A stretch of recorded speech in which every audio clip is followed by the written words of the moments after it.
Joining me today is retired Colonel Clint Granger. And Colonel, we've talked about some various stories over your career. You've seen a lot, you've done a lot. You're the only guy I know who's jumped out of a helicopter with a parachute that didn't open and lived to talk about it. But the nature of our show is sort of some policy issues. And I want to just circle to some policy issues. The draft. We don't have a draft now, should we? Yes, I think we should. I think that we have become isolated in our military to the point where the military is no longer a part of the population of the country as a whole. That's not good. People shouldn't look upon the military as something which is not American. Why should these people are defending the country, but they're being ostracized to a certain extent by the public in general? I mean, it seems to me that, there's a lot of very much sentiment that people are really pro the service. I mean, they may not agree with the policies of the commander-in-chief, but the average private, the first, the average sergeant, I mean, the working stiff of the military is respected. I mean, am I wrong in that, or? No, I don't think that's wrong. What worries me is you don't want the people to be not represented fully in the military. And so you believe the volunteer component really separates us? I think it's made it separate entirely, and it worries me a little bit. It doesn't mean that they're not effective, they're not American. Of course, these are great people. But when we ask somebody to do 4 tours of duty away from a family in some godforsaken place like Afghanistan, even at worst, when we had a turnover of people, we found that we had maybe a tour away from a family once every few years, but not every other year. We lose people now because instead of, I was married, I remember that child, and I'm gone all the time now. And we're beginning to get people that do not re-enlist or resign their commission or something else, they're gone.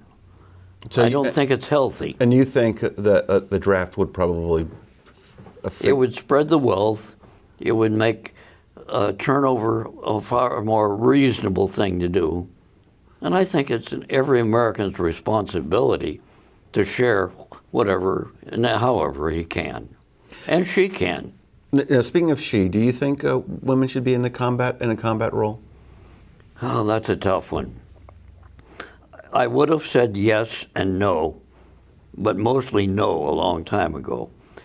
I do remember once in Vietnam when I had people maneuvering on the ground, and I was wandering around nearby in a helicopter, and I got a message that a helicopter has gone down with American women aboard. Well, they were what we used to call donut dollies, and they were nice kids, but here's a helicopter down in alien territory.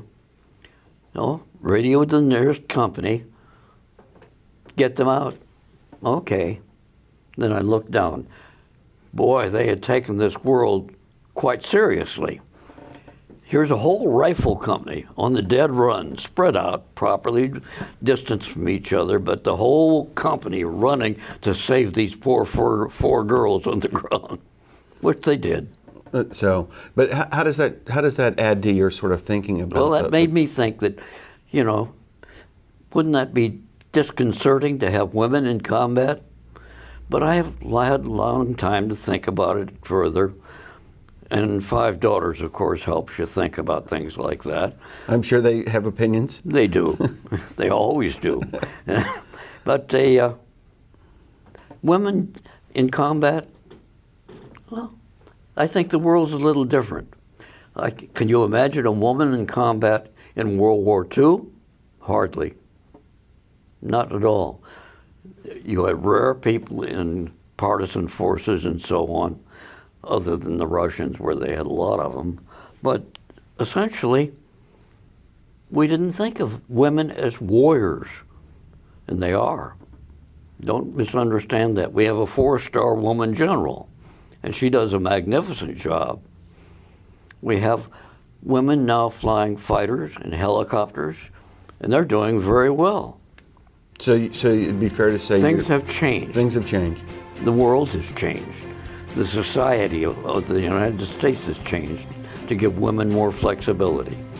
Well, we're going to have to end on that. Thank you so much, Colonel.